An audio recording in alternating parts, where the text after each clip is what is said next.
କ'ଣ ଅଭିଯୋଗ ନେଇ ଆପଣ ଜିଲ୍ଲାପାଳ କାର୍ଯ୍ୟାଳୟକୁ ଆସିଛନ୍ତି? ମୋ ନାଁ ପୃଥ୍ୱୀରାଜ ଜଗଦଲା, ଆମ୍ ଆଦମୀ ପାର୍ଟି ଜିଲ୍ଲା ଉପସଭାପତି। ଆଜିର ଅଭିଯୋଗ ହେଉଛି ଯେ ମ୍ୟୁନିସିପାଲିଟିରେ 6 ବର୍ଷ ଧରିକି କାମ କରୁଥିବାର ରୀତାଞ୍ଜଳି ପାତ୍ର ତାଙ୍କର ବିଷୟରେ ଆର୍ଟିଆଇ ମଗାଯାଇଥିଲା।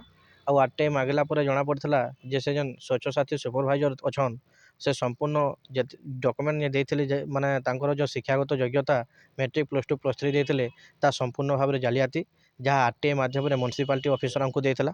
ତେଣୁ ଆମେ ଆଜି ଏଡିଏମ୍ ମ୍ୟାଡ଼ମକୁ ଏବଂ ଡିଆର୍ଡିଏ ପିଡି ସାର୍ଙ୍କୁ ଆଉ ଆମର ଦୁଡ଼ା ଡିଷ୍ଟ୍ରିକ୍ଟ ଉର୍ବାନ୍ ଡେଭଲପମେଣ୍ଟ ଅର୍ଗାନାଇଜେସନକୁ ଦେଲା ପରେ ସେମାନେ ପ୍ରତିଶ୍ରୁତି ଦେଲେ ଯେ ସମ୍ପୃକ୍ତ ଥିବା ବ୍ୟକ୍ତିଙ୍କୁ ଗିରଫ କରାଯିବ ଏବଂ ତାଙ୍କ ନାଁରେ ଫୌଜଦାରୀ ମାମଲା ରୁଜୁ କରି ତାଙ୍କୁ ସରକାରଙ୍କ ଦ୍ୱାରା ଉଚିତ ଦଣ୍ଡ ବି ଦିଆଯିବ। ଆଉ ସରକାରଙ୍କ ରାଜକୋଷରୁ ଯେତେ ପଇସା ଦିଆଯାଇଛି ଆଉ ସେମାନେ 6 ବର୍ଷ ପର୍ଯ୍ୟନ୍ତ ଯେତେ ପଇସା ନେଇଛନ୍ ସେ ପଇସାଟା ଯଥାଶୀଘ୍ର ଫେରସ୍ତ କରାଯିବା ଲାଗି ତାହାକୁ ନୋଟିସ୍ କରାଯିବା ବୋଲି ଆଜି ଆମକୁ ପ୍ରଶାସନ ପକ୍ଷରୁ ଜଣେଇଛନ୍।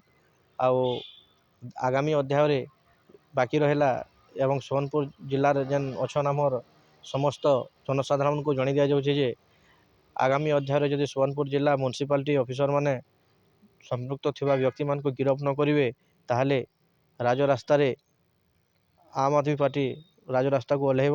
ସେଥିପାଇଁ ଜିଲ୍ଲା ପ୍ରଶାସନ ଏବଂ ମ୍ୟୁନିସିପାଲିଟି ଅଫିସର ଦାୟୀ ରହିବେ।